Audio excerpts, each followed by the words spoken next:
তো স্টুডেন্টস আমরা থার্মোডাইনামিক্স করছিলাম, তার মধ্যে অলরেডি আমরা কিন্তু 4টে ভিডিওস তোদেরকে দিয়ে দিয়েছি। সিলেবাসের ম্যাক্সিমাম পার্টটাই সেখানে তো আমাদের কভার আপ করে নিয়েছি। সামান্য যে পোর্শনটা বাকি আছে সেই সামান্য পোর্শনটা আজকে এবং পরের ভিডিওর মধ্যে আমরা সেটাকে কিন্তু কমপ্লিট করে দেব। ওকে, তাহলে সেই কথা মাথায় রেখে আমরা কিন্তু আমাদের পার্টটাকে স্টার্ট করছি। বোঝা গেল? তো আগের দিনেতে আমরা আইসোথার্মাল প্রসেস এবং অ্যাডিয়াবেটিক প্রসেস নিয়ে ডিসকাশন করেছিলাম। তারপরেতে আমরা যে পার্টেতে চলে আসছি সেটা আসছে কোথায় না, ছোট্ট একটা পার্ট যেটাকে আমরা বলছি কি পলিট্রপিক প্রসেস। সেই পলিট্রপিক প্রসেস নিয়ে আমরা কিন্তু এবারেতে আমরা আজকের ডিসকাশনটাকে কন্টিনিউ করব। বোঝা গেল? তো চল আমরা এবারেতে যেটাতে স্টার্ট করছি সেটা হচ্ছে পলিট্রপিক প্রসেস।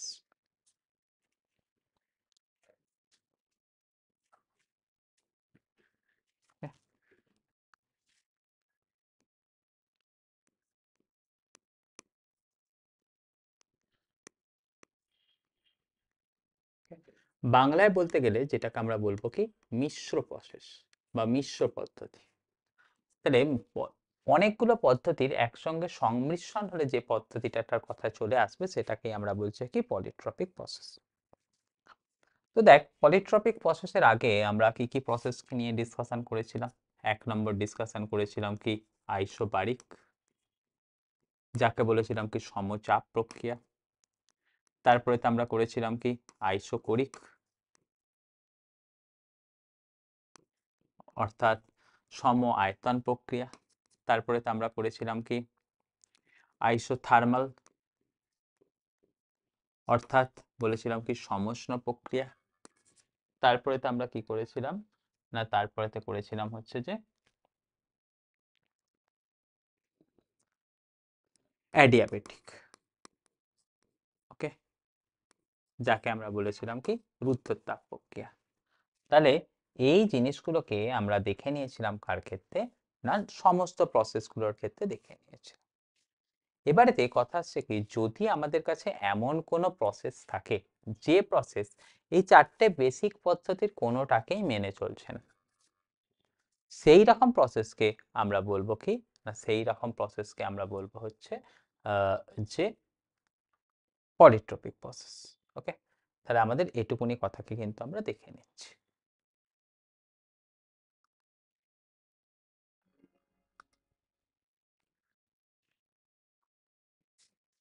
হলো কথা। তাহলে আমাদের পরবর্তী যে কথায় চলে এলাম, যদি এমন কোনো প্রসেস থাকে যে প্রসেসটা আমাদের এই 4টে প্রসেসের কাউকেই ফলো করে চলছে না, তাকে বলবো কি পলিট্রপিক প্রসেস। তাহলে যদি আমাদের কোথাও এরকম ঘটনা থাকে, if a process doesn't follow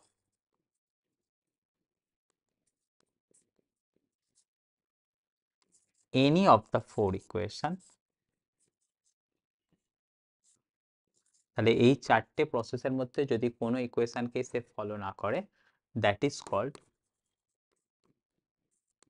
সেটাকেই আমরা বলবো পলিট্রপিক প্রসেস।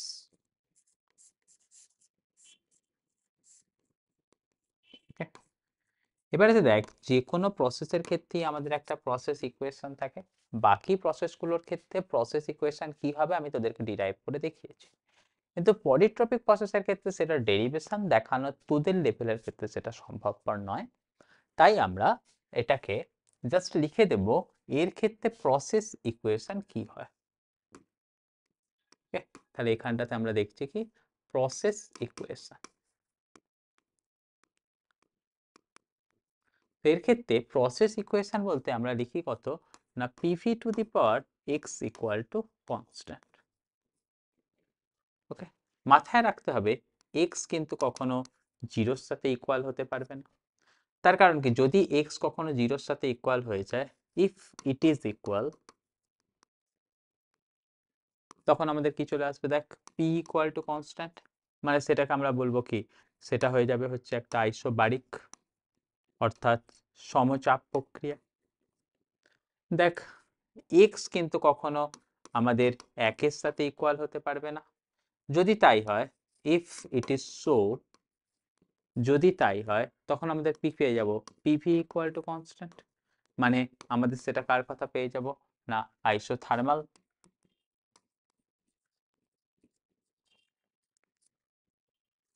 আমরা কিন্তু কখনো এক্স ইকুয়াল টু গামা লিখতে পারবো না। যদি এক্স ইকুয়াল টু গামা লিখি, ইফ ইট ইজ সো, তখন আমাদের কি পেয়ে যাব, PV to the power gamma equal to constant. তখন সেখানের ক্ষেত্রে প্রসেসটাকে কি বলতে পারবো, প্রসেসটাকে বলতে পারবো হচ্ছে আমাদের অ্যাডিয়াবেটিক প্রসেস, অর্থাৎ রুদ্ধতাপ প্রক্রিয়া, অ্যাডিয়াবেটিক প্রসেস। তাহলে এই জিনিসগুলো, অর্থাৎ এক্স এর ভ্যালু 0, 1 এবং গামা, এদের সাথে যদি কখনো সেটা ইকুয়াল না হয়, তখন পিভি ইকুয়াল টু এক্স, তখন আমাদের PV equal to x equal to constant, এটাকে আমরা বলবো কি, process equation for polytropic process. Okay, তাহলে সেটাকে বলবো কি, this is process equation of polytropic process. Okay, তাহলে আমাদের এটুকুনি কথা কিন্তু প্রত্যেককে দেখে নিতে হবে, ছোট্ট একটুখানি ইনফরমেশন, সবাই কিন্তু ভালোভাবে দেখে নেবে। এবারেতে আমরা চলে যাব কথায় না, আগের কথাটাতে, যে তোদের যখন আমি অ্যাডিয়াবেটিক প্রসেস পড়িয়েছিলাম, সেখানেতে আমি যদি একটুখানি জাস্ট রিক্যাপ করি, শুধু একটুখানি রুদ্ধতাপ প্রক্রিয়ার ইকুয়েশনটা আর তার জন্য ওয়ার্ক ডানের ফর্মুলাটা দেখব। ফর অ্যাডিয়াবেটিক,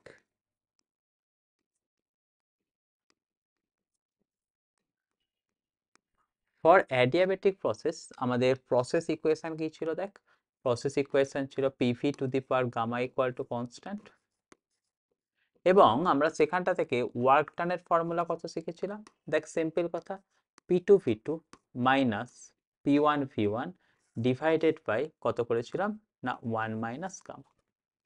বা আমরা অনেক সময়তে তার ওয়ার্ক ডানের ফর্মুলাটাকে কত লিখেছিলাম দেখ, n R dT divided by আমরা লিখেছিলাম কত, 1 minus gamma.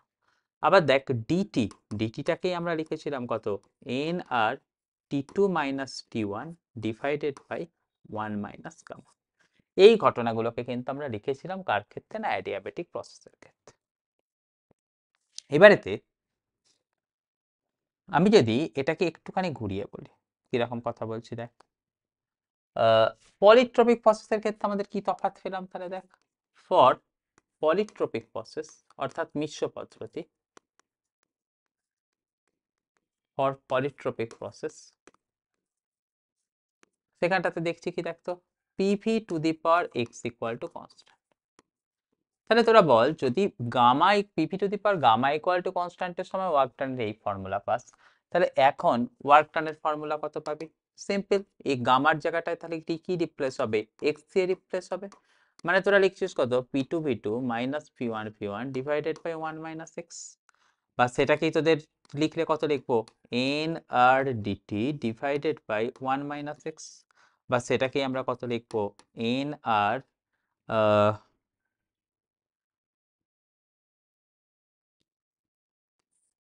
T two minus T one divided by 1 minus x. তোরা জানেন পরীক্ষায় লেখার সময় ভুল করে ফেলিস না, আগে কিন্তু টি টু থাকবে, তারপরেতে থাকবে টি ওয়ান। ওকে, এই কথার মধ্যে ভুল থাকলে কিন্তু তোদের অ্যান্সারে অসুবিধা আসবে।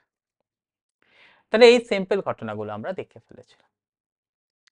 এবারেতে তোরা যদি ওয়ার্ক ডানের এই ফর্মুলাটাকে তোরা দেখে থাকিস, তোরা এই জিনিসটাকে অ্যাপ্লাই কর কোর ক্ষেত্রে না, ফার্স্ট ল অফ থার্মোডাইনামিক্স। তাহলে এই জিনিসটাকে আমরা অ্যাপ্লাই করছিস, মানে যে প্রিন্সিপালটা শিখলাম আর কি, এই যে প্রিন্সিপালটা শিখলাম সেটাকে আমরা কোথায় অ্যাপ্লাই করছি না, ফার্স্ট ল অফ থার্মোডাইনামিক্স এর ক্ষেত্রে।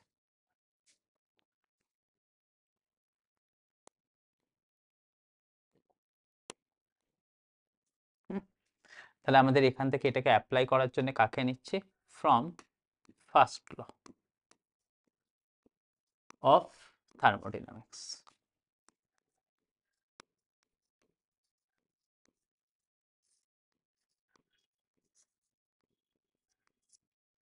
হ্যালো, আমাদের বেসিক ফর্মুলা কত শিখেছিলাম দেখ, ডি কিউ ইকুয়াল টু কত ছিল, d U plus d W. DU তার জন্য বেসিক ফর্মুলা কত শিখেছিলাম, এনসিভি/ডিটি। ডিডব্লিউ তার জন্য ফর্মুলা আমাদের এখান থেকে কোথায় দেখে নিলাম, এই জায়গাটাতে দেখে নিলাম, যেখানটাতে আমরা কত দেখলাম দেখতো, n R dT divided by কত পাচ্ছি, 1 - x। ওকে, এবারে তো দেখ ডি কিউ, কিউ মানে কি, heat given to a system, তার জন্য আমরা বেসিক ফর্মুলা কত শিখেছিলাম, এমএস ডিটিটা, বা তার জন্য আমরা আরো ফর্মুলা শিখেছিলাম কত, এনসিডিটিটা, তাই তো। তার কারণ হিসাবে তোদের এখানটা থেকে আমি একটুখানি নোট করিয়ে দিতে পারি, দেখ হিট গিভেন অর রিজেক্টেড, সেটা মানে কত লিখতাম, এমএস ডি থিটা বা ডিটি, যাই বলিস না কেন, ডিটিটা বা ডিটি মানে দুটো দিয়ে বোঝাচ্ছে কি, টেম্পারেচারের তফাৎ। এখানেতে এম কে বলতাম কি, মাস অফ দ্য কন্টেন্ট, আর এসটাকে বলতাম কি, স্পেসিফিক হিট। সেটাকেই আবার কিউ ইকুয়াল টু কত লিখতাম, এনসি ডি থিটা, এনটাকে বলতাম কত, নাম্বার অফ মোল, আর সিটাকে বলতাম কি, মোলার স্পেসিফিক হিট। তাহলে যা কিছুই কিউ বলি না কেন, সবেতেই ফরম্যাটটা কিন্তু same, m s d theta, n C d theta. তাহলে এখানেতেও ডি কিউ মানে আমরা কি রকম ভাবে লিখতে পারবো, কতটা সিম্পল দাঁড়াচ্ছে দেখ, এখান থেকে লিখতে পারবো কত, এন সি ডি থিটার বদলে সব জায়গাতে ডিটি লিখেছি, তাই আমি এখান থেকে ডিটি লিখে দিলাম, ইকুয়াল টু কত পাচ্ছি দেখ তো, n Cv dT plus n R dT divided by আমাদের কত পাচ্ছি দেখ না, 1 - x। এবারেতে একটা জিনিস দেখ, সমস্ত জায়গা থেকে কিন্তু এনডিটিটা কেটে যাবে, দেখ তাহলে এনডিটি কেটে গেলে এখান থেকে আমরা পাবো কি, সি ইকুয়াল টু পাবো কত, Cv plus R divided by 1 - x।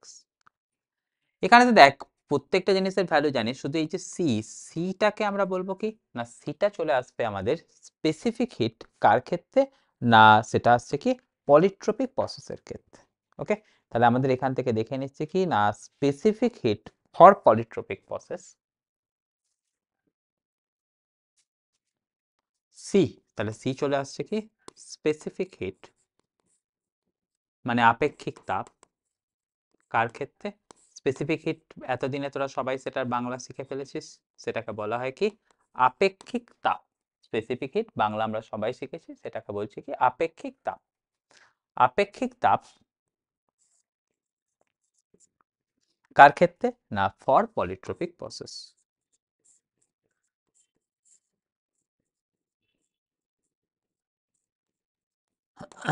তো সেই সময়তে আমাদের সি এর ভ্যালুটাকে আরো একটু লিখতে পারবো, দেখ আর সিভি, সিভি মানে আমরা কত শিখেছি, সবাই শিখেছি, সিভি মানে আমাদের ফর্মুলা শিখেছি কত, আর by gamma minus one.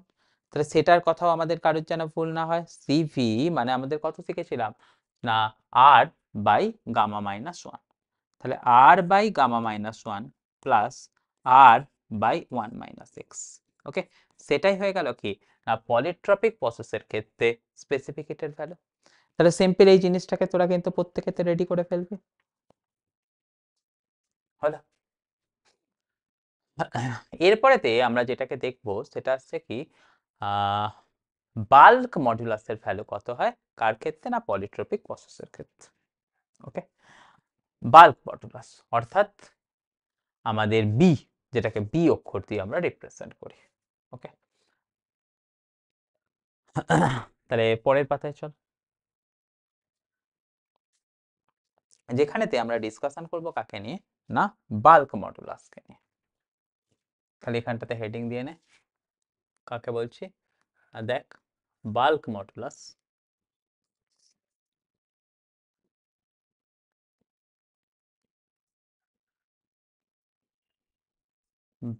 Bulk modulus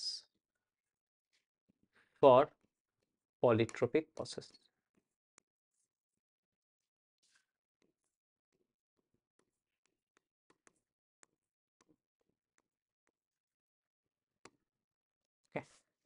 আচ্ছা, এখানটা থেকে আমরা যে ইকুয়েশনটা পেয়েছি সেই ইকুয়েশনটাকে একটুখানি আগে ধরে নেব। কি ইকুয়েশন ছিল বল, প্রথম ইকুয়েশন ছিল আমাদের P V to the power x equal to constant, partial derivative করছি, দেখ P into partial derivative V to the power x এর করলে কত আসে x into V to the power x minus one into dV plus V to the power x P এর partial derivative করলে কত পাচ্ছি ডিভি কনস্ট্যান্টের ডেরিভেটিভ 0। তাহলে সেখান থেকে আমাদের ঘটনা কত পাচ্ছি দেখতো P x into V to the power x divided by V into dV plus V to the power x into dV equal to 0। দেখ V to the power x common নিলে সেটা আমাদের কি চলে যাবে ক্যান্সেল আউট হয়ে বেরিয়ে চলে যাবে, তো সেটাকে নিয়ে আমাদের বদার হওয়ার কিছু কারণ নেই। তাহলে সেই অবস্থাতে আমাদের ভ্যালুস কত পড়ে থাকছে দেখতো P x by V into DV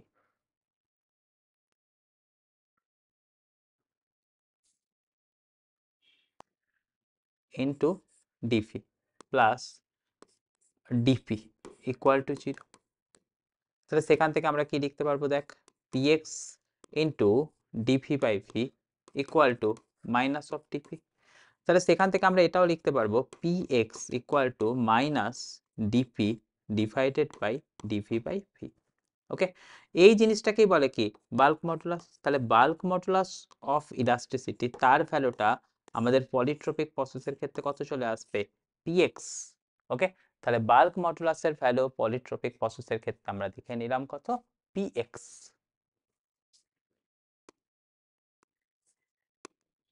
তাহলে তিনটে জিনিসকে যদি আমি একসাথে লিখে নিই বাল্ক মডুলাস px কার ক্ষেত্রে পেয়ে গেলাম দেখ পলিট্রপিকের ক্ষেত্রে,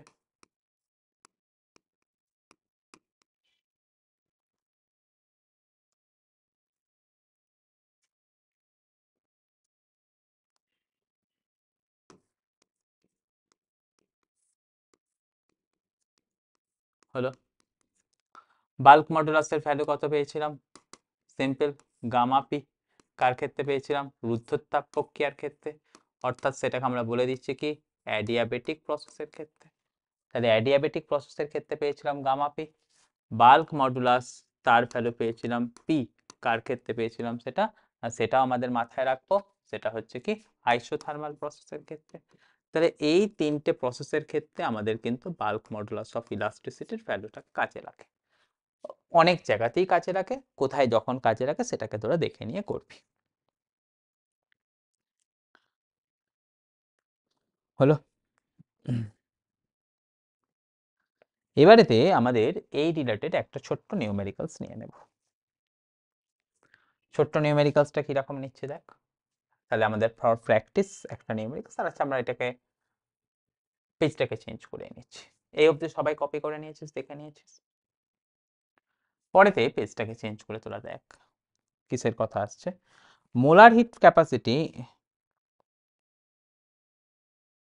আমাদের বের করতে বলা হচ্ছে, মানে আমাদের এখান থেকে বের করতে বলছি কাকে দেখ তো ফাইন্ড মোলার হিট ক্যাপাসিটি, মানে কি আমাদের ওই সি এর ভ্যালু বের করতে বলছি ফাইন্ড মোলার হিট ক্যাপাসিটি। ওকে, কার ক্ষেত্রে বের করতে বলছি in a process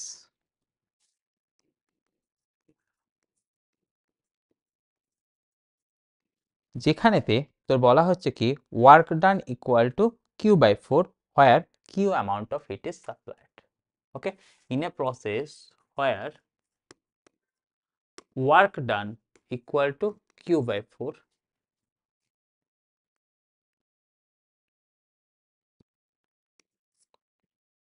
okay if q heat is supplied।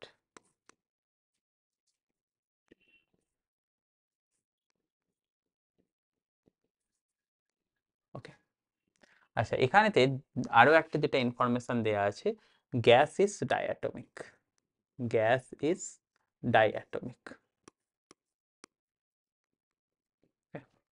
তাহলে আমাদের এখান থেকে কাকে বের করতে বলছে দেখ আমাদের সিম্পল কথা বলে দিচ্ছে এখানেতে সি কে বের করতে বলছে। এবারে কেন সি সেটাকে ধরে নিলাম, দেখ এটা কোন ধরনের প্রসেস সেটা কিন্তু মেনশন করা নেই, তাহলে আমি ডাইরেক্টলি এটাকে বলতে পারবো না এটা আইসোথার্মাল অ্যাডিয়াবেটিক না পলিট্রোপ না আইসোবারিক না আইসোকোরিক। তাহলে যখন আমি কোনো কিছু জানি না তাহলে তখন আমাদের বেস্ট কি, বেস্ট হচ্ছে সেটাকে অ্যাজিউম করে নেওয়া যে সেটা হচ্ছে আমাদের একটা পলিট্রপিক প্রসেস। তো সেই কথাটাকে অ্যাজিউম করে নিয়ে আমরা যদি এখানেতে বাকি কথাটাকে সরি সেটা তখন আমাদের ক্ষেত্রে লাইফটা অনেক ইজিয়ার হয়ে যাবে। তাহলে ফার্স্ট আমাদের যখন কিছু মেনশন করছে না আমরা ধরে নেব কি দিস ইজ পলিট্রপিক।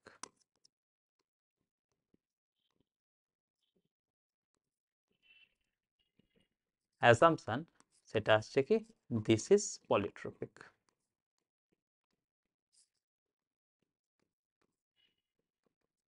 হলো। আচ্ছা দেখ অ্যাডিয়াবেটিক প্রসেস কি বলে ডাইঅ্যাটমিক গ্যাসের ক্ষেত্রে সিভি তার ভ্যালু কত হয়? সবাইকে শিখিয়ে ফেলেছি ডাইঅ্যাটমিক গ্যাসের ক্ষেত্রে সিভি এর ভ্যালু কত হয় 5/2r, রাইট? এবারেতে আমাদের ওয়ার্ক ডানের ভ্যালু কত বলা আছে? দেখ ওয়ার্ক ডানের ভ্যালু বলা আছে হচ্ছে Q/4। ওকে, তাহলে দেখ আমাদের সবাই কি শিখেছি, দেখ ডিকিউ ইকুয়াল টু কত হয় ডিইউ প্লাস ডিডব্লিউ। হিট গিভেন, তাহলে আমাদের কিউ এর ভ্যালু পজিটিভ। ডিইউ জানি না, ডিডব্লিউ কত আছে Q/4। তাহলে আমাদের বুঝতে পারছি কি দেখ ইন্টারনাল এনার্জির পরিবর্তন সেটা আসছে কত Q-Q/4, মানে আমরা বেসিক্যালি পেয়ে গেলাম কত 3Q/4। এবার দেখ আমাদের সবাই জানি কি ইন্টারনাল এনার্জির পরিবর্তন, ইন্টারনাল এনার্জির পরিবর্তনকে আমাদের ফর্মুলাতে কত শিখেছি বল?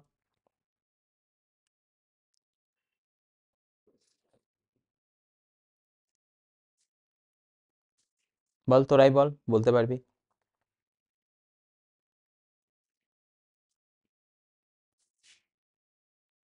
আচ্ছা আমার সেটা দরকারও হয়তো পড়বে না, আমাদের বের করতে হবে কাকে? আচ্ছা ঠিক আছে চল। তাহলে এটার ক্ষেত্রে আমাদের দেখছি কি ইন্টারনাল এনার্জির পরিবর্তন ডিইউ, সেটার ক্ষেত্রে দেখেছি কি না আমাদের সেখান থেকে ভ্যালু শিখেছি কত এনসিভিডিটি, রাইট? তাহলে দেখ এখান থেকে যদি আমরা লিখি সেটা আসছে কত এনসিভিডিটি। এবারে দেখ এন এর ভ্যালু তো আমরা জানি না, তাহলে আমাদের যখন কোনো কিছু জানি না তাহলে আমাদের বেস্ট হচ্ছে কি সেটাকেও অ্যাজিউম করে নেওয়া এন ইকুয়াল টু 1, কেননা সব জায়গা থেকে তো সেটা সিম্পল ভাবে কেটে যাবে। তাহলে সেখান থেকে সিভি এর ভ্যালু আমরা কত শিখেছি? দেখ সিভি এর ভ্যালু শিখেছি হচ্ছে কত 5/2 ইন্টু আর ইন্টু আমরা সেখান থেকে পাচ্ছি কত ডিটি। তাহলে সেই জায়গাটা থেকে আমাদের একটা কথা কিন্তু বলে দিতে পারবো সিম্পল ভাবে, দেখ dT versus change in temperature তার ভ্যালুটা আমরা কতখানি লিখে দিতে পারছি দেখ তো। ক্রস মাল্টিপ্লিকেশন করছি 2 ইন্টু ডিউ ডিভাইডেড বাই সেখান থেকে ভ্যালুটা কত পাচ্ছি 5r। তাহলে আমাদের এই জায়গাটা থেকে ডিটি এর ভ্যালু ডিইউ এর ভ্যালু ডিটি এর ভ্যালু এটা শিখে নিলাম, এই জায়গা থেকে আমরা শিখে নিলাম কত না ডিইউ এর ভ্যালুটা শিখে নিলাম। হলো। এবারেতে আমাদের থেকে কি বের করতে হচ্ছে দেখ, আমরা সিম্পল কথায় শিখেছি কত দেখ কিউ, কিউ ইকুয়াল টু কত শিখেছিলাম এনসিডিটি। ফার্স্ট কথা দেখি এন ইকুয়াল টু 1 ধরে নিয়েছি, তাহলে আমাদের এখান থেকে ডি কিউ ইকুয়াল টু এটা লেখ, তাহলে এখান থেকে কত পাচ্ছি ডি কিউ ইকুয়াল টু পাচ্ছি কত সি ইন্টু ডিটি। দেখ ডি কিউ এর ভ্যালুটা কত শিখেছি? ডি কিউটাকে তোরা কিউ ধরে নে, কেননা কিউ অ্যামাউন্টের হিট সাপ্লাই দিয়েছিলাম। সি ডিটি, ডিটি এর ভ্যালু কত বের করলাম আমরা এখান থেকে, দেখ না 2/5r ইন্টু ডিইউ। ডিইউ তার ভ্যালু কত শিখলাম 3Q/4, তাহলে এখান থেকে বসিয়ে দে C into 2/5r into DU এর ভ্যালু লিখে দে না 3Q/4, সেটা ইকুয়াল টু কত আসছে কিউ। তাহলে এদিক থেকে কিউ কিউ বেরিয়ে গেল, এখান থেকে 2 দিয়ে একটা কাটলে এখানটাতে কত পেলাম 2 পেলাম।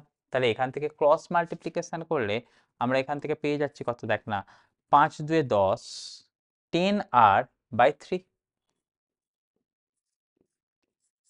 ওকে, তাহলে এখান থেকে আমরা কিন্তু এই সিম্পল ওয়েতে এই জিনিসটাকে দেখে নিতে পারবো। একবার সবাই জিনিসটাকে দেখে না, দেখে নেওয়া হয়ে গেলে বল আমি পরেরটাতে যাব।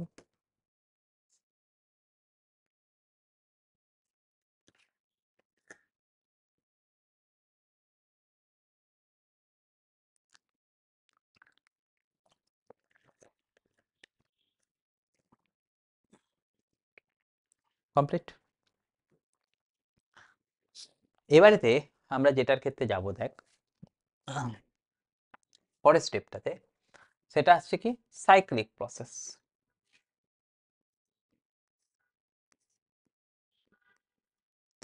সাইক্লিক প্রসেস মানে বুঝতে পারছিস না চক্রাকার পদ্ধতি, অর্থাৎ যেখান থেকে শুরু হয়েছে আবার সেখানেতে ফিরে আসছে, তাকেই বলা হচ্ছে কি সাইক্লিক প্রসেস। মানে এক কথায় বলতে গেলে তোকে বলতে হবে কি সাইক্লিক প্রসেস হচ্ছে এমন একটা প্রসেস যেখানে প্রারম্ভিক স্টেজ এবং অন্তিম স্টেজ দুটো কিন্তু সেম। বোঝা গেল? মানে আমরা এখান থেকে বলতে পারছি কি if final state of gas equal to initial state of gas, অর্থাৎ ইফ ফাইনাল স্টেট মানে কি অন্তিম state, if final state of gas is equal to initial state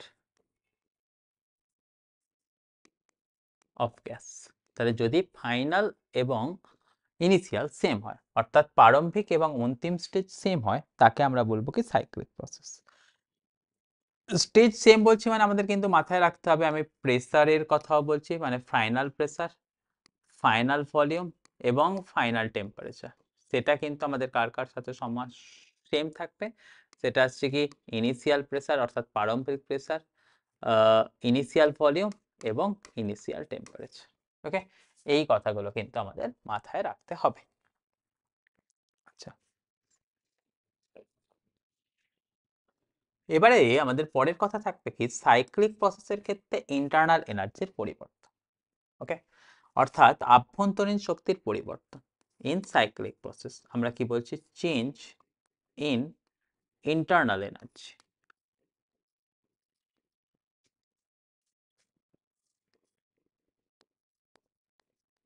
কার ক্ষেত্রে?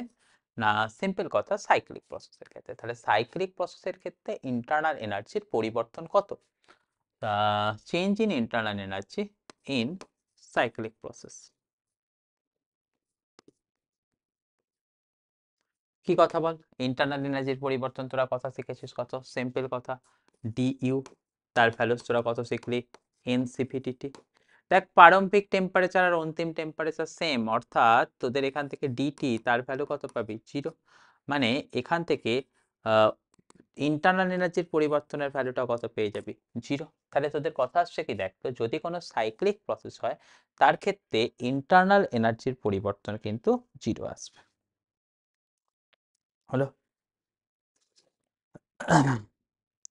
এবারেতে তোদের ক্ষেত্রে কথা আসছে কি দেখ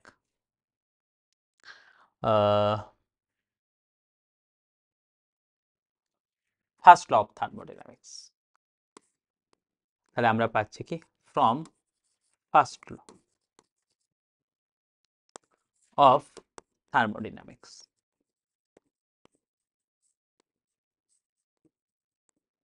আমরা কি শিখেছি দেখ সিম্পল কথা শিখেছি dQ equal to dU plus ডিডব্লিউ। সাইক্লিক প্রসেসের ক্ষেত্রে ডিইউ 0, তাহলে সেখান থেকে পেয়ে গেলাম কত ডিডব্লিউ। তাহলে আমরা দেখছি কি যে হিটটা দিচ্ছি সেটা কিন্তু আমাদের ওয়ার্ক ডানের সাথে সমান আসছে। হলো? এটা ছাড়া আরো একটা কথা আমরা বলতে পারবো দেখ তো উই নো যদি আমাদের কাছে কোথাও একটা পি ভার্সেস ফ্রি গ্রাফ থাকে, ওকে, তাহলে we can find the work done. কোথা থেকে? না from P versus V graph. কিরকম ভাবে? না সেটা হচ্ছে কি এরিয়া আন্ডার দ্য গ্রাফ।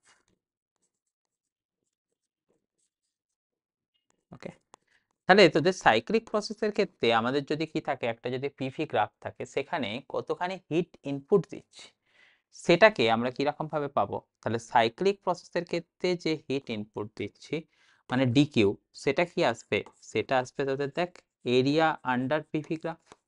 তাহলে পিভি গ্রাফের মাঝে যে এরিয়াটা আছে সেটাকে যদি আমি ক্যালকুলেট করতে পারি সাইক্লিক প্রসেসের ক্ষেত্রে কিন্তু আমি সেখানেতে এরিয়া ডিকিউ এর ভ্যালুটা কিন্তু পেয়ে যাব। ওকে,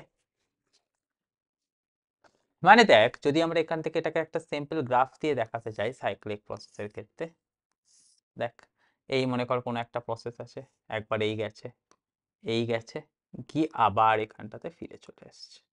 ওকে, এই দিকটাতে মনে কর পি নিয়েছিলিস, এই দিকটাতে ভি নিয়েছিলিস, প্রসেসটা এ থেকে বিতে গেছে এইদিকে, আবার বি থেকে সিতে এসছে, আবার সি থেকে এতে চলে গেছে। ওকে, তাহলে দেখ স্টার্টিং পয়েন্ট আর এন্ডিং পয়েন্ট কিন্তু এটার ক্ষেত্রে সেম, তাহলে এটাকে বলবো কি, এটা হচ্ছে একটা সাইক্লিক প্রসেস। ওকে, তাহলে আমি এখান থেকে দেখছিস কি যে প্রসেসটার কথা আলোচনা করছি,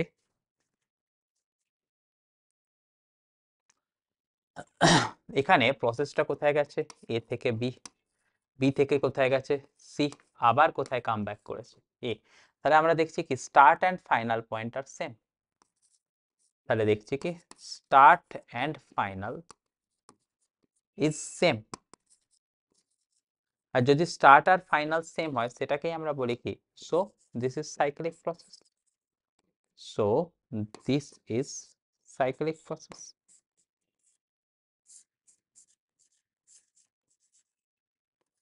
ওকে, তাহলে আমাদের কিন্তু এই কথাটাকে সবার মাথায় রাখতে হবে, প্রত্যেকে কিন্তু বা এটা স্ক্রিনশট নিয়ে রাখিস, খুব সুন্দরভাবে তোদের সাইক্লিক প্রসেসকে একটা বোর্ডের মধ্যে বলে দেওয়া রইলো, যেটা কিন্তু তোদের ফিউচারেতে কাজে লাগবে। বোঝা গেল পয়েন্টটা? আচ্ছা, এবারেতে আমরা একটা পিভি গ্রাফ ড্র করব, মানে কিছু কনক্লুসিভ জিনিস যেগুলো কিন্তু তোদের এমসিকিউ এর ক্ষেত্রে কাজে লাগবে বা তোদের কনসেপ্টকে ডেভেলপ করার জন্য কাজে লাগবে, সেটার কথা আমরা দেখব। সেখানটা থেকে আমাদের দেখছি কিরকম ভাবে, দেখ ধরে নিচ্ছি, দেখ ইফ ভলিউম এক্সপ্যানশন অর্থাৎ আয়তনের বৃদ্ধি ইজ সেম, অর্থাৎ যদি আয়তনের বৃদ্ধিটা সেম হয়, ওকে, তখন মানে আয়তনের বৃদ্ধি সেম মানে আমি কি এখান থেকে কিসের কথা বলছি, ধরে নে আমাদের তিনটে প্রসেস আছে, একটা বলছে কি আইসোথার্মাল, ওকে, তারপরে তো আমাদের কার প্রসেসের কথা বলছি, অ্যাডিয়াবেটিক, আর কোন প্রসেসের কথা বলছি না, সেটা বলছি আইসোবারিক। এই তিনটে প্রসেসের ক্ষেত্রেই আমার যে বক্তব্য, দেখ সেটা আসছে কি না, প্রত্যেকটা ক্ষেত্রে আয়তনের বৃদ্ধিটা সেম হচ্ছে, if volume expansion is same, হলো, তখন যে কথাটা বলছি, দেন তাদের প্রিফি graph, P versus V graph, P versus V graph কিরকম দেখতে পাচ্ছি, দেখ তো পি ভার্সেস ভি গ্রাফ, এই এদিকে পি দিয়ে দে, এদিকে ভি দিয়ে দে, প্রথমে তো আইসোবারিক, আইসোবারিকের করসপন্ডিং গ্রাফ কিরকম আসবে, সিম্পল, বুঝতে পারছিস, এখান থেকে স্টার্ট হয়েছে, এই প্রেসার কনস্ট্যান্ট, তাহলে এই তার গ্রাফটা চলে যাবে,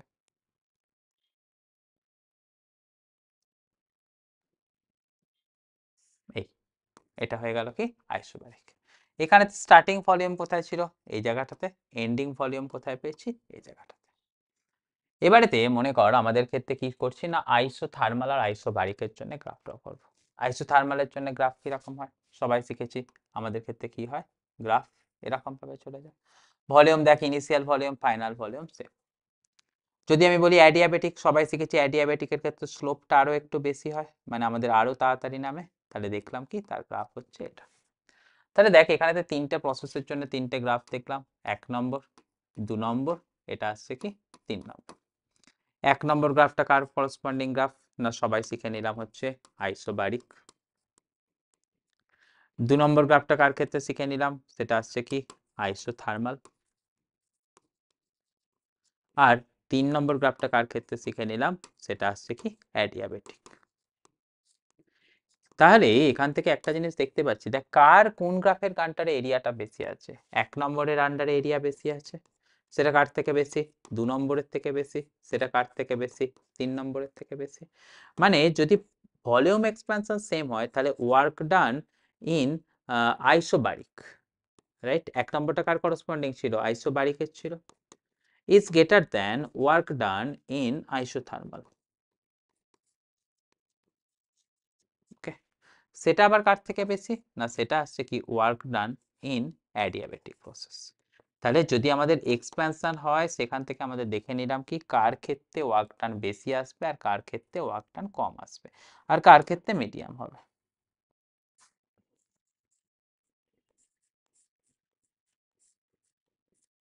হলো।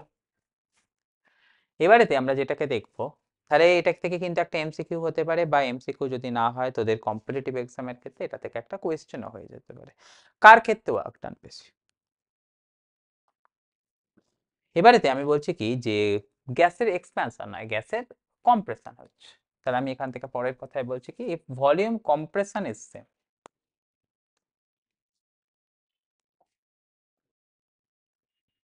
ওকে, তাহলে আমি কি বলছি এখন দেখ, if volume compression is same,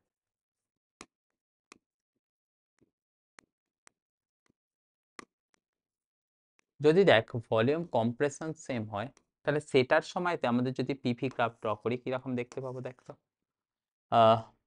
pressure, volume, compression হচ্ছে মানে আগে বেশি ভলিউম ছিল সেখান থেকে কম ভলিউমে চলে আসবে। ওকে, তাহলে দেখ এটা কার ক্ষেত্রে আমাদের করতে পারবো, দেখ প্রেসার আমাদের এখান থেকে কনস্ট্যান্ট রেখেছি, মানে এখানটা থেকে এটা হয়ে গেল কার ক্ষেত্রে, 1 নম্বরের ক্ষেত্রে। নিশ্চয়ই বুঝিয়ে দেবো 1 নম্বরটা তাহলে আমাদের কার ক্ষেত্রে আসছে না, আইসোবারিক। ওকে, এবার দেখ কম্প্রেশন হচ্ছে, সে কম্প্রেশন হোক বা এক্সপ্যানশন হোক, আমরা সবাই কি শিখেছি যে স্লোপ কার ক্ষেত্রে বেশি হয় না, অ্যাডিয়াবেটিকের ক্ষেত্রে স্লোপ বেশি হয়। তাহলে দেখ আমাদের ইনিশিয়াল ভলিউম এখানটাতে ছিল, ফাইনাল ভলিউমটা কমে এখানটাতে এসছে। তাহলে দেখ এখান থেকে আমি দুটো গ্রাফ করি, একটা গ্রাফ নিয়ে নে এই, আরো একটা গ্রাফ নিয়ে নে কি এই। তাহলে তোরা বল কোন গ্রাফটার ক্ষেত্রে স্লোপ বেশি হয়েছে?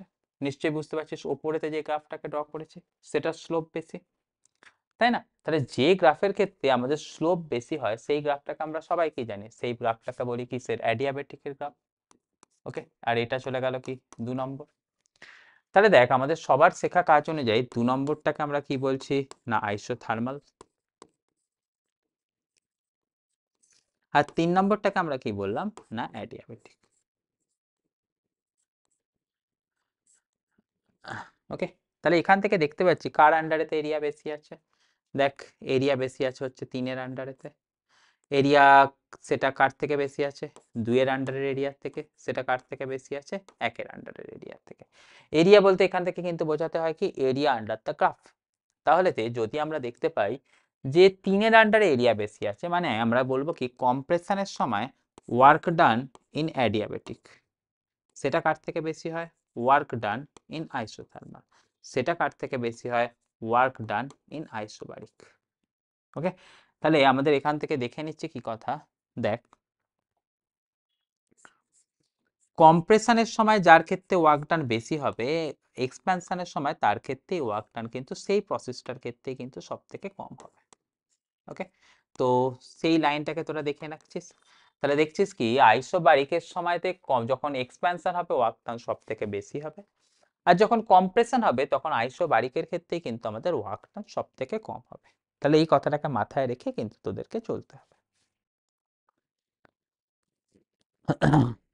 আচ্ছা, এখান থেকে পরের যে ইনফরমেশন, মানে আমাদের এইগুলোকে তোদের মাথার মধ্যে রাখছিস points to remember, okay, or the points that is good to remember. Okay, তাহলে এখান থেকে হেডিং নিয়ে নে কি, পয়েন্ট টু রিমেম্বার, যেগুলো আমাদের কিন্তু অঙ্ক করার ক্ষেত্রে কিন্তু খুব ইউজফুল হয়ে যাবে। আচ্ছা, এরপরেতে আমাদের চল, মাথার মধ্যে রাখবি দুটো আইসোথার্মাল প্রসেসের জন্য যদি গ্রাফ হয়, সেই দুটো গ্রাফ কিন্তু একটা আর একটাকে কোনোদিন ইন্টারসেক্ট করবে না। ওকে, তাহলে আমাদের সেটাকে লিখে রাখবো কি করে, দুটো যে সমষ্ণ প্রক্রিয়ার গ্রাফ কিন্তু একে অপরকে কখনো ছেদ করে না। ওকে, তাহলে সেই ইনফরমেশনটাকে তোরা লিখে নিচ্ছিস কিরকম ভাবে, 3 নম্বর, two isothermal graph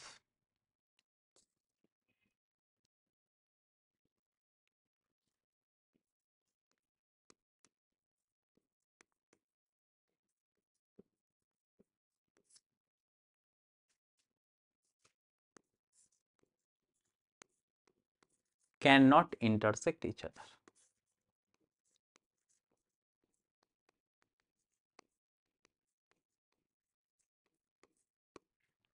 cannot intersect each other.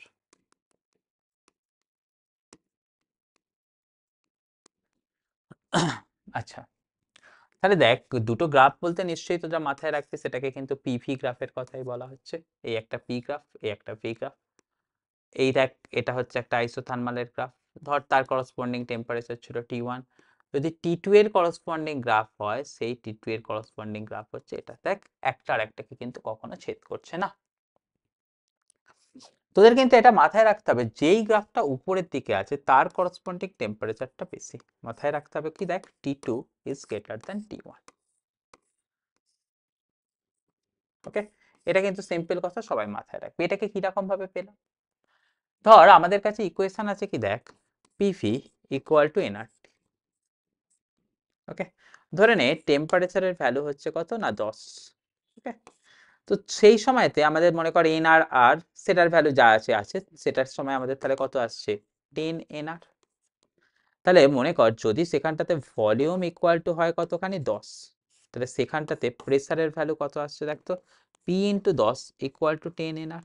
তাহলে 10 বেরিয়ে গেলে তার করসপন্ডিং প্রেসারের ভ্যালু কত পাচ্ছিস, প্রেসারের ভ্যালু পাচ্ছিস এনআর। কেন করছি একটু পরেই বুঝতে পারবি। ধরে নে এবারে তো আমি বলছি কি, যে প্রেসারের ভ্যালুটা একটু বেশি নিয়ে নে, সরি টেম্পারেচারটাকে একটু বেশি নিয়ে নে। টেম্পারেচারটাকে বেশি নিয়ে ধর কত আসছে, 20। তাহলে সেই সময়তে পিভি তার ভ্যালুটা কত চলে আসবে, দেখ তো, 10 এনআর ছিল, এখন কত চলে আসছে, 20 এনআর। এবার দেখ আগের ক্ষেত্রেও যা ভলিউম নিয়েছিলিস এখনো সেম ভলিউম নেই, ভলিউমটাকে তো কত করে দে, 10। তাহলে সেই সময়ের করসপন্ডিং প্রেসার কত পাচ্ছিস, দেখ তো, P into 10 equal to 20 NR. তাহলে দেখ না 10 দিয়ে এটাকে কাটলে কত পেয়ে যাচ্ছিস, 2 এনআর। অর্থাৎ আমার বক্তব্য হচ্ছে, দেখ, যদি টেম্পারেচার আমাদের 20 হয় এবং ভলিউমটা দুটো ক্ষেত্রেই সেম, যদি ভলিউম আমাদের দুটো ক্ষেত্রেই 10 আছে, দেখ ভলিউম এখানেতেও আমি 10 নিয়েছিলাম, এখানটাতেও 10 নিলাম, কিন্তু যেহেতু এখানেতে টেম্পারেচার বেশি, তার করসপন্ডিং প্রেসারের ভ্যালু আমরা দেখে নিচ্ছি কত, 2 এনআর। আর এখানেতে টেম্পারেচার কম, অর্থাৎ 10, তার করসপন্ডিং প্রেসারটা দেখছি কত, এনআর। এবারেতে তোরা গ্রাফটার দিকে তাকা, দেখ ভলিউম সেম ধরে নে, দেখ এখান থেকে ভলিউম সেম, ভলিউম সেম মানে কি, সেম ভলিউমের জন্য তুই লাইন ড্র করলে তোরা কাটছিস কত, এটা। ওকে, কোন এর করসপন্ডিং প্রেসার কত দেখতে পাচ্ছিস, দেখ এটা। আর এটার করসপন্ডিং প্রেসার দেখতে পাচ্ছিস কোনটা, এটা। কোন প্রেসারটা বেশি, নিশ্চয়ই বুঝতে পারছিস এই প্রেসারটা বেশি। তাহলে এই প্রেসারটা যদি বেশি, দেখ একই ভলিউমের জন্য এখানেতে প্রেসার বেশি, একই ভলিউমের জন্য প্রেসার কোনটাতে বেশি আছে, এই জায়গাটাতে বেশি আছে, তার করসপন্ডিং টেম্পারেচারটা কি আছে, 20। তাহলে দেখতে পাচ্ছিস যার ক্ষেত্রে, যে টেম্পারেচারের ক্ষেত্রে গ্রাফটা উপর দিকে থাকবে, সবসময় বুঝতে হবে কি, সেই গ্রাফটা হচ্ছে কি আমাদের না বেশি টেম্পারেচারের জন্য তাই। ওকে, এটুকুনি কথাকে কিন্তু তোদের সবাইকে রেখে রাখতে হবে। হলো? আচ্ছা,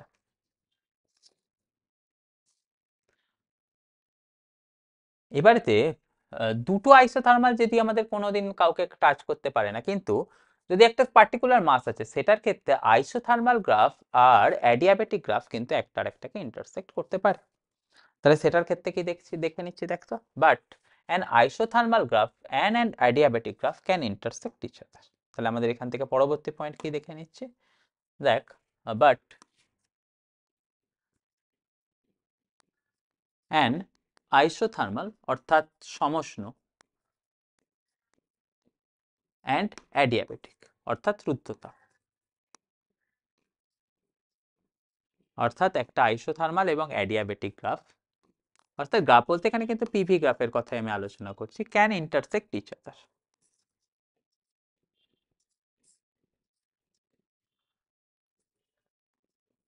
মানে বক্তব্যটা কিরকম দাঁড়াচ্ছে, দেখ, এই পি সবাই তো শিখে নিয়েছি কার ক্ষেত্রে স্লোপ বেশি হয়, অ্যাডিয়াবেটিকের ক্ষেত্রে স্লোপ বেশি হয়, তাহলে ধরেন এটা হচ্ছে কি আইসোথার্মাল। আর অ্যাডিয়াবেটিকের ক্ষেত্রে আমি এখান থেকে গ্রাফটা ধরছি কি একই মাসের জন্য ধরছি, তাহলে অ্যাডিয়াবেটিকের গ্রাফের স্লোপ বেশি, তাহলে এটাকে ধরে নিলাম কি অ্যাডিয়াবেটিক গ্রাফ। সরি, যার স্লোপ বেশি, কোনটার স্লোপ বেশি করেছি, এটার স্লোপ বেশি করেছি, তাহলে একটা হচ্ছে অ্যাডিয়াবেটিক, এটার স্লোপ কম করেছি, এটাকে আমরা বলে দিচ্ছি কি আইসোথার্মাল। তাহলে দেখ এখানটাতে দেখতে পাচ্ছি একটা পয়েন্ট এসছে যেখানটাতে কিন্তু আমাদের স্লোপ বেশি, মানে যেটা তাড়াতাড়ি নিচের দিকে নেমে গেছে, ঠিক আছে। তাহলে এখান থেকে তোরা কিসের কথা বলতে পারছিস, দেখ তোরা বলতে পারছিস একটা পয়েন্ট আছে যেখানে দুটোকে টাচ করেছে, যে পয়েন্টটাতে টাচ করেছে সবসময়তে জানবি সেই পয়েন্টটাতে আমাদের স্লোপ কিন্তু দুজনের সেম থাকবে। ওকে, তাহলে আমাদের সবাই কিন্তু মাথার মধ্যে রাখতে পারবো যে সরি, আমার কথাটা ভুল হচ্ছে, যে পয়েন্টটাতে একজন আরেকজনকে টাচ করেছে সেই পয়েন্টটাতে আমাদের দেখতে পারবো কি দুটোর ক্ষেত্রেই মানে দুটো ইকুয়েশনই কিন্তু সেম প্রেসার অ্যান্ড ভলিউমের গ্রাফকে কিন্তু স্যাটিসফাই করবে। আর আমরা তো এমনিতে শিখে রেখেছিলাম স্লোপ অফ আইসোথার্মাল গ্রাফ থেকে যদি স্লোপ অফ অ্যাডিয়াবেটিক গ্রাফ পেতে চাই তাহলে আমাদের কি করতে হয় না, আইসোথার্মাল গ্রাফকে আমাদের কি করতে হয় না অ্যাডিয়াবেটিক গ্রাফের সাথে মেলাতে গেলে আমাদের এই লাইনটাকে লিখে রাখতে হয়। সে লাইনটাকে চেঞ্জ কর, আমাদের ক্ষেত্রে সিম্পল লাইন শিখে রেখেছি কি দেখ, আইসোথার্মাল স্লোপ একটু আগেও তোদেরকে লিখে দেখালাম, আইসোথার্মাল স্লোপ ইকুয়াল টু কত হয় পি, আর অ্যাডিয়াবেটিক স্লোপ ইকুয়াল টু কত হয় হচ্ছে গামা পি। তাহলে এই দুটোকে যদি আমি রেশিও করে নিই তাহলে আমাদের এখান থেকে কি পাবো দেখ, adiabatic slope by isothermal slope.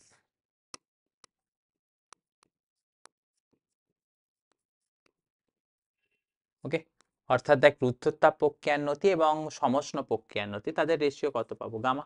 তাহলে সেখান থেকে আমাদের যে ইম্পর্টেন্ট লাইনটা লিখতে পারবো যেটার জন্য এত কিছু গল্প করা, সেটা হচ্ছে কি দেখ, adiabatic slope will be equal to gamma into isothermal slope.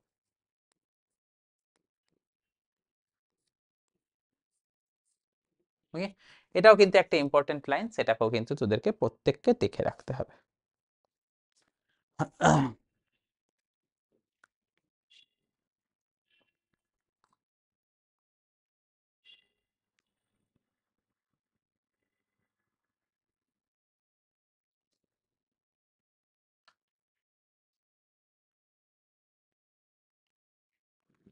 আচ্ছা,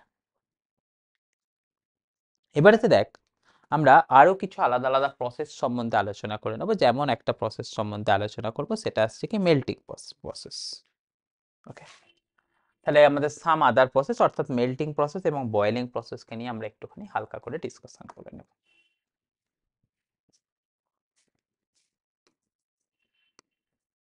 সাম আদার process,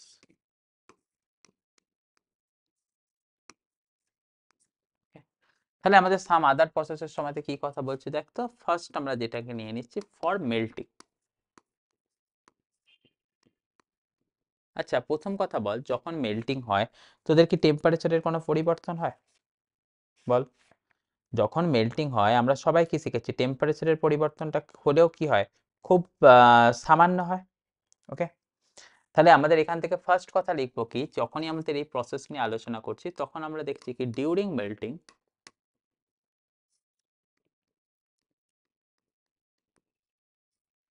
change in temperature equal to zero, change in temperature equal to zero. Interesting phenomenon পাবো কিন্তু দেখ। আচ্ছা, পরের কথা আসছে কি দেখ, যখন আমাদের কোনো জিনিস মেল্ট হয়, মনে কর আইস থেকে লিকুইডেতে কনভার্ট হলো, আমরা সবাই শিখেছি কি যখন আইস থেকে লিকুইডেতে কনভার্ট হয় তখন আমাদের কি হয়, ভলিউমের চেঞ্জ হয়, এবং ভলিউমের চেঞ্জটা খুব সামান্যই হয়, সেটার কথা ঠিক আছে, কিন্তু আমাদের লিখে রাখছি কি যে যখনই আমাদের কেউ মেল্ট হয় চেঞ্জ ইন ভলিউম কি থাকে, খুবই স্মল হয়, তাই না? তাহলে আমাদের এখান থেকে পরের কথা লিখছি কি দেখ তো, during melting change in volume থাকবে। ওকে, সেটা কিন্তু হবে কি ইজ ভেরি স্মল। ওকে, এটুকুনি কথা কিন্তু আমরা ধরে নিচ্ছি। এবারেতে এটার ক্ষেত্রে আমরা চল কি করি না, ফার্স্ট ল অফ থার্মোডাইনামিক্সটাকে অ্যাপ্লাই করি। ওকে, তাহলে দেখ এর ক্ষেত্রে ফার্স্ট ল অফ থার্মোডাইনামিক্সকে অ্যাপ্লাই করলে আমাদের কিসের কিসের কথা দেখতে পাচ্ছি, কি কি দেখতে পাচ্ছি সেটাকে দেখ। ফার্স্ট কথা, যেহেতু ভলিউমের পরিবর্তন খুব স্মল তাই আমাদের এখান থেকে লিখতে পারবো কি ডিভি ইকুয়াল টু জিরো। তাহলে দেখ যদি ডিভি ইকুয়াল টু জিরো হয় তো সেখান থেকে লিখতে পারবো কি ওয়ার্ক ডান, তার ভ্যালুটা কত, তার ওয়ার্ক ডানের ভ্যালুটা হচ্ছে যে তোর পি ইন্টু ডিভি, মানে সেখান থেকে ওয়ার্ক ডানের ভ্যালু কত পেয়ে গেলাম, জিরো। এবারে দেখ ফার্স্ট ল অফ থার্মোডাইনামিক্সকে অ্যাপ্লাই কর, d Q equal to dU plus ডিডব্লিউ। তাহলে দেখ ডি কিউ সেটা ইকুয়াল টু কত পাচ্ছি, ডিইউ প্লাস জিরো। তাহলে দেখ ডি কিউ এখানেতে হিটটা দিচ্ছি কিসের জন্য, তোর স্টেট চেঞ্জ করার জন্য, তাহলে সেখানটাতে আসছে কত, এম এল। তাহলে সেটা ইকুয়াল টু কত পাচ্ছি, ডিইউ। তাহলে দেখ একটা ইন্টারেস্টিং জিনিস, যে যদিও change in temperature equal to zero, change in temperature equal to zero হলেও কিন্তু ইন্টারনাল এনার্জির পরিবর্তন হতে পারে। সেই ইন্টারনাল এনার্জির পরিবর্তনটা কত, না সেই ইন্টারনাল এনার্জির পরিবর্তনটা হচ্ছে কত, এখানেতে এমএল এর সাথে সমান। তাহলে ইন্টারনাল এনার্জির পরিবর্তন, তার যে ফর্মুলা আমরা লিখি এনসিভি ডিটি, সেটার ক্ষেত্রে কিন্তু মাথায় রাখতে হবে কিন্তু প্রসেসটা অবশ্যই সেম প্রসেসে থাকতে হবে। প্রসেসটাকে সেম প্রসেসে রাখতে হবে কথাটা বলা ভুল, অর্থাৎ যে প্রসেসটাই করব সেখানেতে স্টেটটা একই থাকতে হবে। তাহলে ওয়াটারের ক্ষেত্রে যদি এনসিভি ডিটি বের করি, সেটা ওয়াটারটাকে ওয়াটারই থাকতে হবে। ওয়াটারটা যদি কনভার্ট হয়ে তোমার আইসে চলে যায়, কি বা ওয়াটারটা কনভার্ট হয়ে তোর ভেপারে চলে যায়, তখন কিন্তু এনসিভিডিটি আর ভ্যালিড হবে না। সেটাই ইন্টারেস্টিং ফেনোমেনন। সেখানে তো দেখ, যদিও আমাদের তোর স্টেট চেঞ্জ হয়েছে, স্টেট চেঞ্জের সবাই দেখছি কি না টেম্পারেচার কনস্ট্যান্ট থাকে, টেম্পারেচার কনস্ট্যান্ট থাকা সত্ত্বেও সেখানেতে দেখছি কি না ইন্টারনাল এনার্জি আনছে। ওকে, তাহলে আমাদের দেখবো কি, যে এখান থেকে ইম্পর্টেন্ট লাইনটার কথা দেখ, যেটার জন্য আমাদের এখান থেকে কনক্লুশনটা করা। দেখ সেটা আসছে কি, দেখ during state change,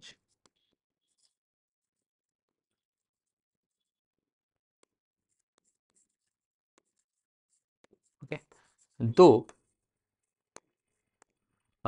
change in temperature equal to 0, okay, still change in internal energy is not equal to 0, okay, সেখান থেকে আমাদের মাথায় রাখতে হবে যে ফর মেল্টিং আমরা দেখে নিলাম কি change in internal energy equal to লিখে দিলাম কত, এম ইন্টু এল।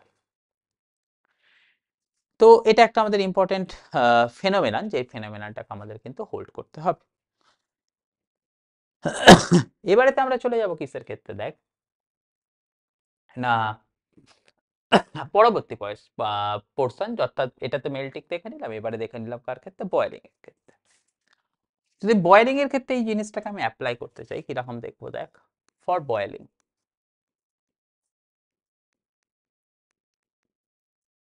একটা কথা বলতে পারবো, ফর বয়েলিং এর ক্ষেত্রেও কিন্তু change in temperature equal to কত হয়, 0।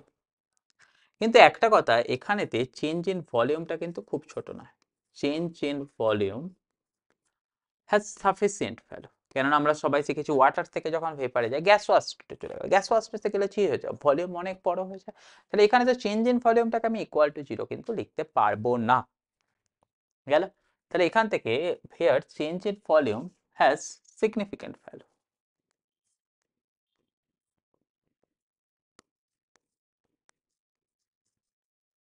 ওকে, তার মানে আমাদের এখান থেকে বলবো কি DV is not equal to 0। তাহলে এই ঘটনার সময়তে আমাদের যদি কথা বলতে বলে, সেটা আসছে কি দেখতো, না first law of thermodynamics direct apply কর। ফার্স্ট ল অফ থার্মো, সেখান থেকে আমরা পাচ্ছি কত, দেখ d Q equal to d U plus ডিডব্লিউ। দেখ না কি ডি কিউ, স্টেট চেঞ্জ হচ্ছে, তাহলে স্টেট চেঞ্জের সময়তে হিট কতখানি দিতে হয়, এম ইন 12।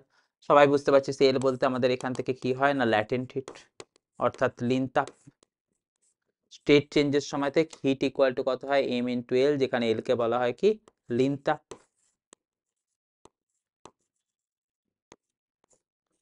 ওকে, সেটা ইকুয়াল টু কত পাচ্ছি, দেখ ডি ইউ প্লাস আমরা এখান থেকে পাচ্ছি কত, পিডিভি। এবার দেখ ভলিউম তো ইনক্রিজ করছে, মানে আমাদের কত পাবো না, V final minus V initial, তাই তো। তাহলে এই জায়গা থেকে আমাদের এখান থেকে কথাটাকে কিরকম ভাবে লিখতে পারবো, ডি ইউ অর্থাৎ ইন্টারনাল এনার্জির পরিবর্তন, যেটাকে আমরা আগের ক্ষেত্রে বলে দিয়েছিলাম কত, এম এল, এখন কত পাবো, M L minus P into V final minus V initial. Okay, এরকম ভাবে আমরা কি করব, তাহলে মেল্টিং প্রসেসের সময় ইন্টারনাল এনার্জির পরিবর্তনকে কিন্তু এইভাবে ক্যালকুলেট করে নেব।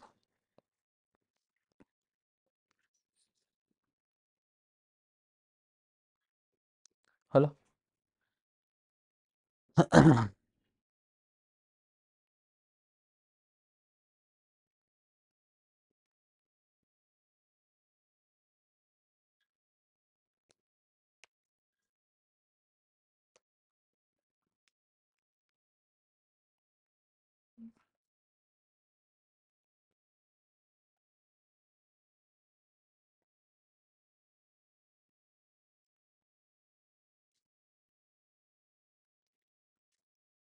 হলো কথা। এবারেতে আমরা এখান থেকে দেখব কি পরবর্তী আরো একটা কথা আছে, সেটা আসছে হচ্ছে কি ফ্রি এক্সপ্যানশন। ফ্রি এক্সপ্যানশনের সময় দেখছিস কি এক্সটার্নাল কোনো বাধা ছাড়াও, মানে আমাদের যদি কোনো গ্যাস একটা জায়গা থেকে আরেক জায়গায় এক্সপ্যান্ড হয়ে যায়, সেই জিনিসটাকে আমরা বলবো কি ফ্রি এক্সপ্যানশন।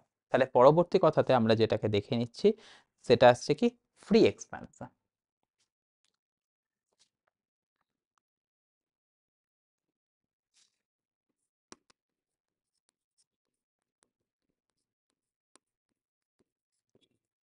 ফ্রি এক্সপ্যানশনের সময় তো আমাদের কি বলছে দেখ, যদি আমাদের if without any external resistance, মানে বাইরের যদি কোনো বাধা ছাড়া, উইদাউট এনি এক্সটার্নাল রেজিস্ট্যান্স,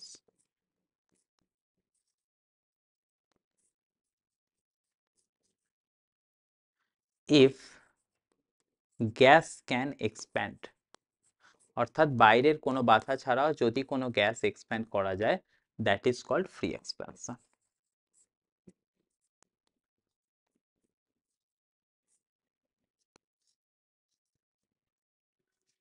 আচ্ছা, এখানেতে ফ্রি এক্সপ্যানশনের সময় আমাদের কিন্তু দুটো কথা মাথায় রাখতে হবে।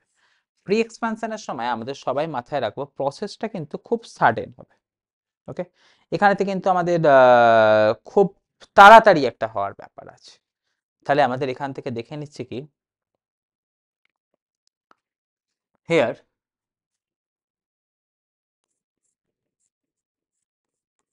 Process is sudden.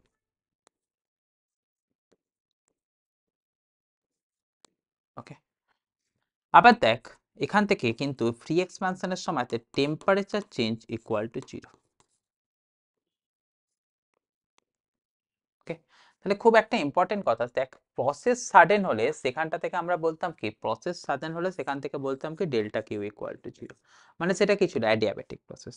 আবার temperature change 0, delta T equal to 0, মানে সেটাকে বলতাম কি সমষ্ণ প্রক্রিয়া। মানে ফ্রি এক্সপ্যানশনের সময় সেটা অ্যাডিয়াবেটিক এবং আইসোথার্মাল দুটো জিনিসে কিন্তু একসাথে করছে। তাহলে change in heat equal to 0, আবার চেঞ্জ ইন টেম্পারেচারও 0। তাহলে সেটাকে আমরা বলছি কি আইসোথার্মাল এবং অ্যাডিয়াবেটিক দুটো জিনিসই কিন্তু একসাথে করছে, তাকে আমরা বলবো কি তাহলে ফ্রি এক্সপ্যানশন।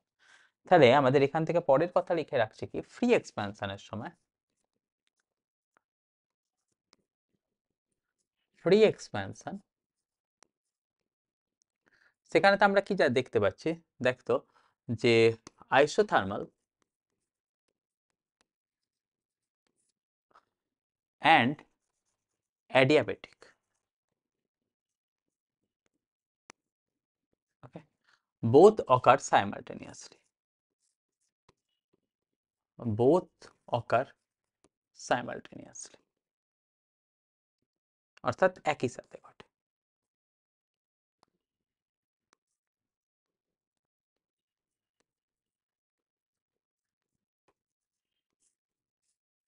ওকে, এবারে দেখ আইসোথার্মালের সময় তো আমরা কি শিখে নিয়েছি, আইসোথার্মালের সময় তো আমরা সবাই দেখে নিয়েছি কত, দেখতো ডি ইউ ইকুয়াল টু কত থাকে এনসিপিডিটি, তাহলে তার ক্ষেত্রে দেখেছি কত ডিইউ ইকুয়াল টু 0। অ্যাডিয়াবেটিকের সময় দেখেছি কত ডিকিউ, সেটা তো 0 হয়। তাহলে এই ফ্রি এক্সপ্যানশনের সময়তে যদি আমরা ব্যবহার করি কাকে, from first law of thermodynamics, অর্থাৎ তাপ গতিবিদ্যার প্রথম সূত্র,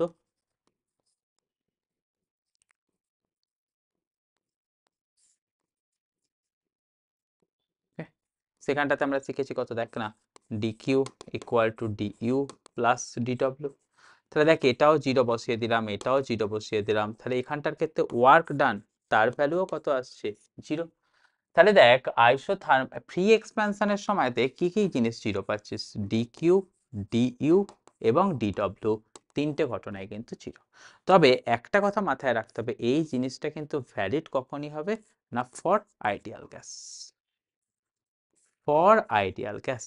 এই যে কথাগুলো তিনটে জিনিসই 0 হবে, ডিকিউ, ডিইউ এবং ডিডব্লিউ, সেটা কিন্তু তখনই ভ্যালিড থাকবে যদি সেটা কিন্তু আইডিয়াল গ্যাস হয়। কিন্তু যদি সেটা রিয়েল গ্যাস হয়, রাইট, রিয়েল গ্যাস হলে কিন্তু আমাদের সেখান থেকে একটু ঘটনাটা আলাদা ঘটবে। ওকে, রিয়েল গ্যাসের ক্ষেত্রে টেম্পারেচার কিন্তু স্লাইটলি ইনক্রিজ করে, যেহেতু টেম্পারেচারটা আমাদের স্লাইটলি ইনক্রিজ করে, তাই আমাদের জানবো কি kinetic energy of the gas molecule will decrease. কারণ আমাদের টেম্পারেচারের সাথে কে রিলেটেড? টেম্পারেচারের সাথে আমাদের রিলেটেড হচ্ছে মলিকুলার ভেলোসিটি রিলেটেড। তাহলে আমাদের এখান থেকে বলতে পারবো কি না, যেহেতু আমাদের এখান থেকে টেম্পারেচার ডিক্রিজ করছে, ডেফিনেটলি কাইনেটিক এনার্জি রিডিউস করবে। আর চেঞ্জ ইন কাইনেটিক এনার্জি মানে কত? Work done. তাহলে আমাদের যদি রিয়েল গ্যাস হয় সেখানটাতে কিন্তু delta W is not equal two zero আসবে। ওকে, এই কথাটা কিন্তু আমাদের মাথার মধ্যে রেখে দিতে হবে। তাহলে আমাদের এখান থেকে লিখে নিচ্ছে কি, দেখতো, for real gas, okay, for real gas আমরা তাহলে কিসের কথা বললাম?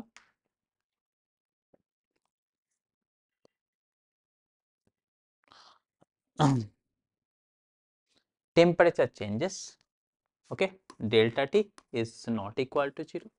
সেটা হওয়ার জন্য আমাদের দেখবো কি না, change in kinetic energy is not equal two zero. তাই আমরা বলবো কি না, delta W is not equal two zero. বাকি জিনিসগুলো যা যা ছিল সেটাকে কিন্তু আমাদের সেম রাখতে হবে। তো এটুকুনি কথাই তোরা ফ্রি এক্সপ্যানশনের সময়তে পড়ছিস, হলো। তাহলে এই জিনিসগুলোর সাথে সাথে আমাদের কিন্তু আজকের ক্লাসটাকে আমি শেষ করলাম। আর আমাদের এই চ্যাপ্টার থেকে আর দুটো ছোট জিনিস বাকি রইলো। একটা হচ্ছে কি জিনিস, এক তো হিট ইঞ্জিন, আর একটা হচ্ছে কি রেফ্রিজারেটর। এই দুটো জিনিসকে আমরা পরের ক্লাসে কমপ্লিট করব। তো এই অবধি থাক, তোরা এটাকে বারবার করে লিখিস। অনেক ইম্পর্টেন্ট ইনফরমেশন এই ক্লাসে তোদের দিয়ে দিলাম, যেটা পরীক্ষায় অঙ্ক করার ক্ষেত্রে খুব কাজে লাগবে। চল, তাহলে বাই বাই।